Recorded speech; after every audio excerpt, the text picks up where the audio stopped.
Dzień dobry Państwu, nazywam się Ewelina Szczech-Pietkiewicz, jestem profesorką w Szkole Głównej Handlowej i witam Państwa w serii wystąpień pod tytułem Zamknięty obieg dla otwartej firmy. Ta seria wystąpień jest efektem projektu, który finansowany jest ze środków Komisji Europejskiej pod tytułem Social Dialogue in Circular Economy. Projekt realizowany jest w ramach Europejskiego Funduszu Społecznego ESF+. Projekt nazywa się Dialog Społeczny w gospodarce o obiegu zamkniętym. W wystąpieniach przytoczymy wyniki badania, które zrealizowane zostało w ramach tego projektu. Projekt jest prowadzony przez pracodawców RP, a ja jestem jego koordynatorką. Celem projektu jest wskazanie, w jaki sposób i jak istotne są kwestie dialogu społecznego w tworzeniu wiedzy, w tworzeniu kwalifikacji w zakresie gospodarki obiegu zamkniętego dla przedsiębiorstw. Tematem drugiego warsztatu, który zorganizowaliśmy w ramach projektu Dialog Społeczny w gospodarce obiegu zamkniętego, był system gospodarki odpadami w Polsce, w powiązaniu oczywiście z obiegiem zamkniętym. Według Europejskiej Agencji Środowiska ilość wytwarzanych odpadów komunalnych na jednego mieszkańca w Polsce gwałtownie wzrasta, osiągając w 2015 roku poziom 319 kg. Następnie poziom ten lekko spadł, aby dalej rosnąć w kolejnych latach. W 2020 roku był to już poziom 346 kg na mieszkańca rocznie. Przypisuje się to takim czynnikom jak wzrost ludności w Polsce w tym okresie, ale przede wszystkim jest to wynik wzrostu konsumpcji. Należy jednak zwrócić uwagę, że poziom wytwarzania odpadów komunalnych w Polsce jest nadal niższy niż średnia europejska, która wynosi ponad 500 kg. Nie jest dobrze, ale nie jest przesadnie źle też. Prognozy, które uwzględniają kontynuację takiego trendu, głównie związanego właśnie z poziomem konsumpcji, mówią o tym, że poziom ten jednak w Polsce również osiągnie średnią europejską gdzieś w okolicy 2030 roku. Na warsztatach, które przeprowadziliśmy z przedsiębiorcami, zgłaszali oni szereg zmian, których według nich wymaga obecny system gospodarowania odpadami. Powtarza się ten motyw, że stabilizacja regulacji jest tym elementem, który dla przedsiębiorców jest absolutnie najistotniejszy. Jeśli chodzi o regulacje, to przedsiębiorcy zwracają również uwagę na to. Pożądana jest większa przejrzystość tychże regulacji, a także ocena skutków nowych regulacji w kontekście uregulowań już istniejących, tak aby nowe wprowadzane regulacje, obowiązki czy też prawa przedsiębiorców tworzyły spójny system z tymi regulacjami, które już na rynku istnieją. Według przedsiębiorców celem takiego systemu powinno być osiągnięcie efektywności ekonomicznej i środowiskowej z racjonalnym wykorzystaniem istniejących instrumentów. Przedsiębiorcy zwracają również uwagę na zatory w zakresie wydawania czy też aktualizacji decyzji sektorowych i pozwoleń dotyczących zagospodarowania odpadów. To, co według przedsiębiorców jest również bardzo potrzebne w tworzeniu stabilnego, spójnego systemu zagospodarowania odpadów, to jest stały dialog z przedsiębiorcami i przedstawicielami sektora gospodarki odpadowej. Zatem ponownie pojawia nam się tutaj głos przedsiębiorców, którzy są zainteresowani tworzeniem stabilnego, spójnego systemu i są gotowi wziąć udział w dialogu na ten temat. Ponad 50%, dokładnie 50% pytanych przedsiębiorców stwierdziło, że do roku 2030 uda się osiągnąć poziom recyklingu odpadów komunalnych w wysokości 65% zbieranych odpadów. Największym pesymizmem wykazują się przedsiębiorcy z branż transportowej, motoryzacyjnej, wydobycia paliw, produkcji opakowań i branży energetycznej. Zapytaliśmy też przedsiębiorców o ich zdanie, jeśli chodzi o odpady opakowaniowe.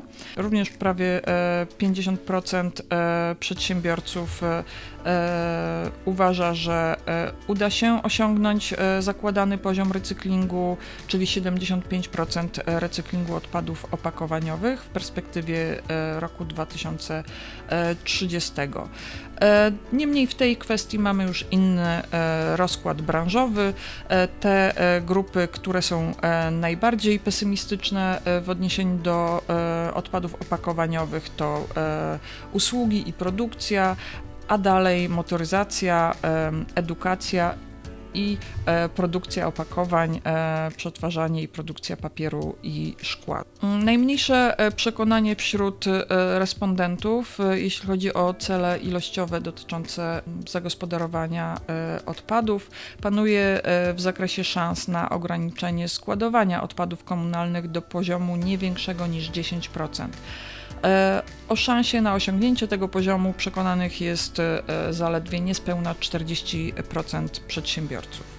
W odniesieniu do działań, które mogą w opinii przedsiębiorców usprawnić wdrażanie obiegu zamkniętego, to jest wskazanie na organizację spotkań, w tym spotkań międzynarodowych, takich, które mają na celu wymianę dobrych praktyk między przedsiębiorstwami. I tutaj wydaje się, że istotne znaczenie przy moderacji takiego dialogu leży po stronie organizacji, które zrzeszają, czy też które wspierają przedsiębiorców. Według przedsiębiorców tego typu spotkania mają bardzo duży potencjał i wymiana know-how na poziomie przedsiębiorstwo do przedsiębiorstwa jest tym działaniem, które przedsiębiorcy widzą jako usprawniające wdrażanie GOZ-u na poziomie ich biznesów. Wskazują oczywiście też na programy wsparcia, które uwzględniają przedsiębiorców. Programy wsparcia różnorodne, bo dotyczące dofinansowania do działalności przedsiębiorstw, również wspierające działania edukacyjne skierowane właśnie do przedsiębiorstw i podnoszących wiedzę przedsiębiorców na temat obiegu zamkniętego.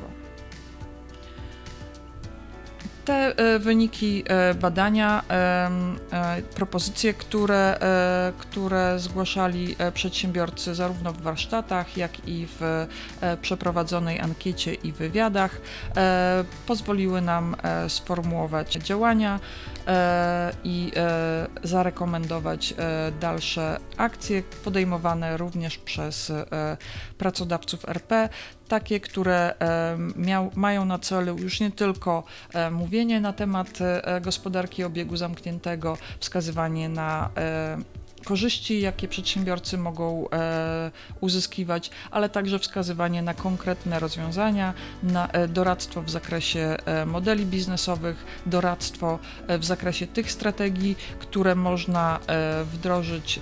Biorąc pod uwagę fakt, że przedsiębiorcy wykazują bardzo dużą chęć do podnoszenia swojej wiedzy w zakresie gospodarki obiegu zamkniętego, warto przypomnieć, jakie korzyści dla przedsiębiorców generuje transformacja w kierunku obiegu zamkniętego, czy też rozwijanie się zgodnie z modelem GOZ. Przede wszystkim, i od tego wydaje mi się, że najlepiej rozpocząć zawsze rozmowę z przedsiębiorcami, jest to fakt, że przyjmowanie modeli GOZ-u generuje korzyści ekonomiczne. Praktyki cyrkularne mogą tworzyć wartość ekonomiczną dla przedsiębiorców, głównie przez obniżenie kosztów produkcji, ale również przez zwiększenie efektywności wykorzystania zasobów.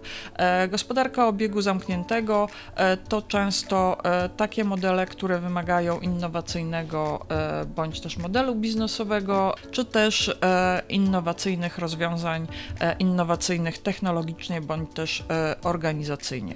A zatem te wszystkie trzy kanały, czyli obniżenie kosztów produkcji przez obniżenie kosztów swoich zasobów, czy też materiałów, czy na przykład wspólne wykorzystywanie zasobów i materiałów z innymi przedsiębiorstwami, zwiększenie efektywności wykorzystania tych zasobów, promowanie innowacyjności, to są te kanały, które zwiększają wartość ekonomiczną dla przedsiębiorstwa i przyczyniają się do uzyskiwania przez niego korzyści ekonomicznych. Zwykle są to takie działania, które można przeliczyć, które można pokazać w formie uzyskanych korzyści w formie finansowej.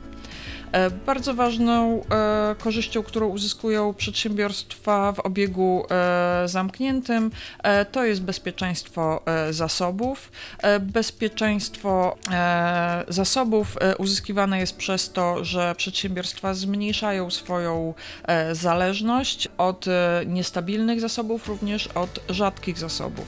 Przyjmując takie strategie jak recykling, czy odzyskiwanie zasobów, czy wykorzystywanie energii ze źródeł, które są odnawialne, firmy mogą zmniejszać swoją ekspozycję na wahania cen zasobów, czy na ryzyko zakłócenia w łańcuchach dostaw. Inną korzyścią, którą uzyskują przedsiębiorcy, to jest wspieranie innowacyjności, które owszem może przyczynić się właśnie do podnoszenia wartości ekonomicznej firmy, ale może być też korzyścią samą w sobie. Gospodarka obiegu zamkniętego wydaje się naturalnym środowiskiem dla rozwiązań innowacyjnych i warto tu podkreślić, że dotyczy to nie tylko innowacji technologicznych, ale także innowacji organizacyjnych, bowiem innowacyjne modele biznesowe to również modele, które wspierają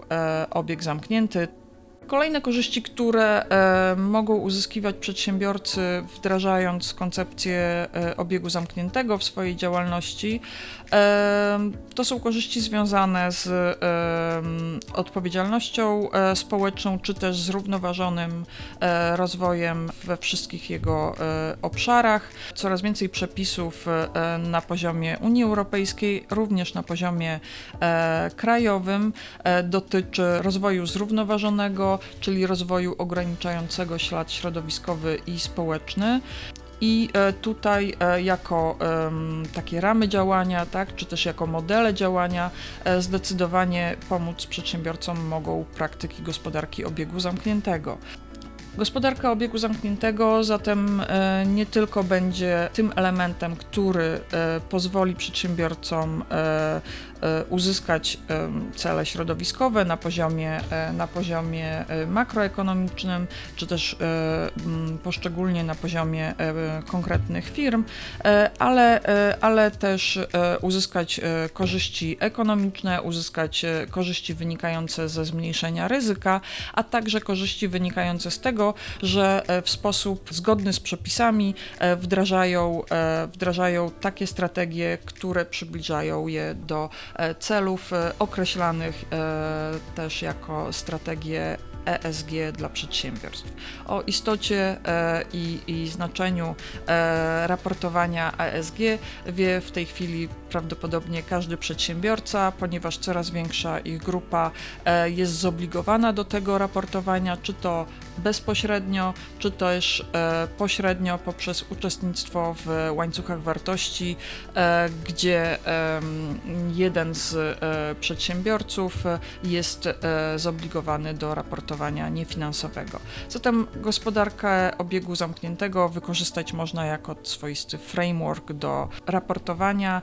Warto pamiętać, że jeden ze standardów raportowania ESG dotyczy bezpośrednio gospodarki obiegu zamkniętego. W odniesieniu do tego, w jaki sposób gospodarkę obiegu zamkniętego można wdrażać na poziomie przedsiębiorstwa, to warto zacząć od tego, że gospodarka obiegu zamkniętego nie jest wyłącznie recyklingiem. Jest to skojarzenie, które jest najczęściej przytaczane i to przez przedsiębiorców, ale również przez konsumentów.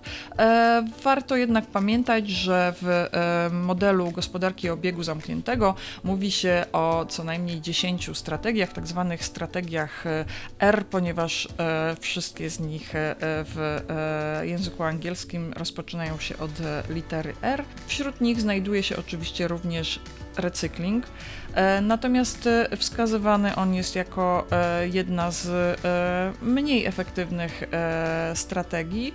Mniej efektywne niż recykling jest też strategia odzyskiwania energii. Zwykle uzyskiwane jest to przez spalanie materiałów z odzyskiwaniem energii, ale warto pamiętać, że odzyskiwanie energii coraz częściej odbywa się już nie za pośrednictwem spalania, ale wykorzystywania chociażby fermentacji beztlenowej, tak, która również pozwala nam odzyskać energię z odpadów. Natomiast te dwie strategie, czyli recykling i odzyskiwanie energii, to są strategie znajdujące się na dole tej piramidy efektywności.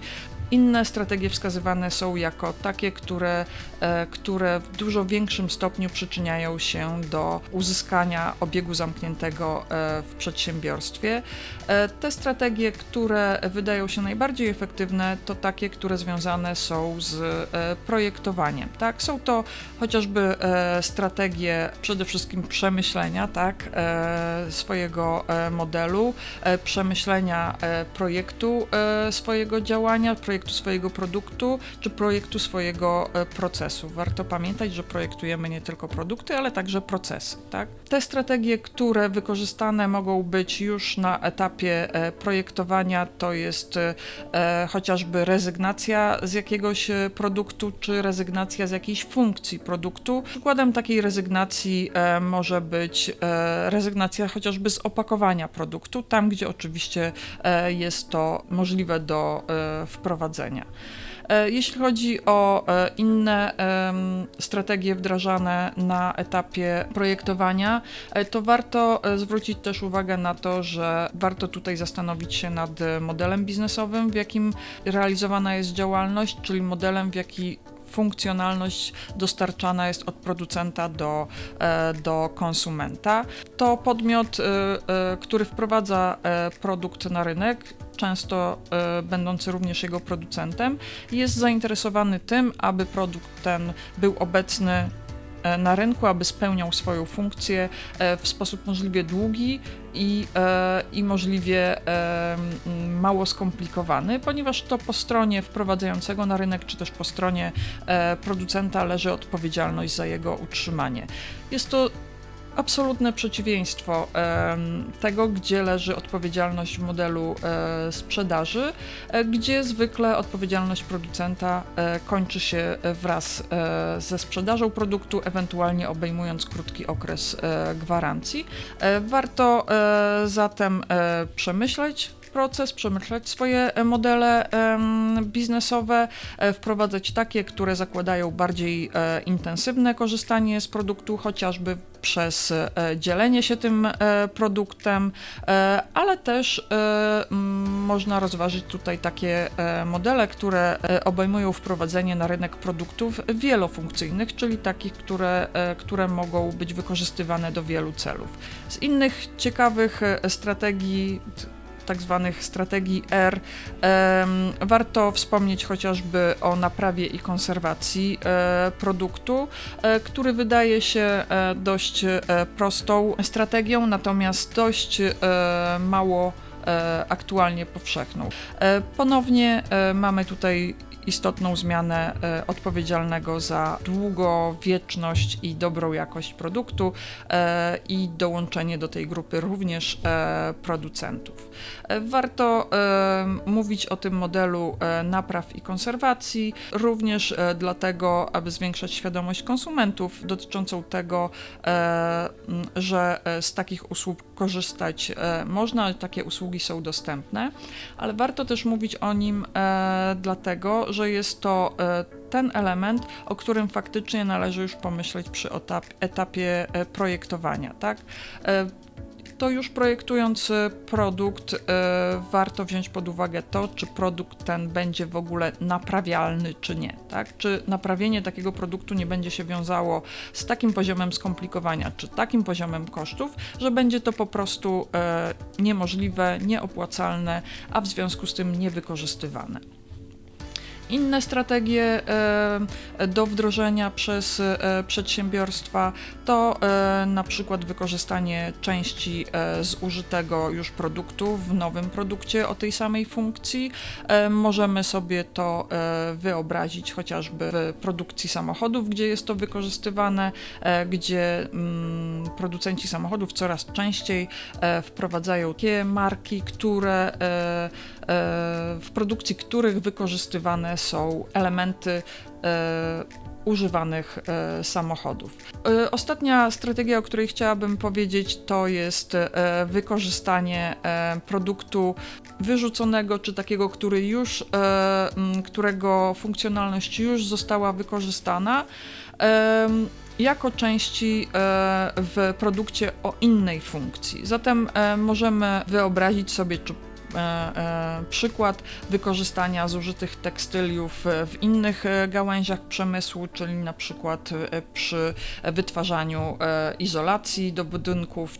To, co istotne w gospodarce obiegu zamkniętego, to to, że duża część tych strategii może, a nawet powinna być wykorzystywana w całych grupach współpracujących przedsiębiorstw, przy czym mogą to być również przedsiębiorstwa, które ze sobą konkurują. Warto o tym pamiętać, że są to takie strategie, które mogą przynieść korzyść wszystkim biorącym w tym udział przedsiębiorstwom, a więc nie tylko mojemu konkurentowi, ale także mnie, co dla mnie jako dla przedsiębiorczyni byłoby pewnie najistotniejsze. Zachęcam do zapoznania się też z tym, w jaki sposób działają symbiozy przemysłowe, bo faktycznie wykorzystują one wiele z tych 10 strategii R, czyli nie tylko recykling, ale przede wszystkim te strategie, które wdrażane są już na etapie projektowania procesu. Pełne wyniki badania przeprowadzonego przez pracodawców RP w ramach projektu Dialog Społeczny w gospodarce obiegu zamkniętego możecie Państwo znaleźć na stronie pracodawców RP. Znajduje się tam raport z badania oraz informować tam będziemy o wszelkich innych działaniach, które są w ramach projektu podejmowane. Zachęcam zatem do wejścia na stronę pracodawców RP i zapoznanie się z materiałami, które tam będą się pojawiać.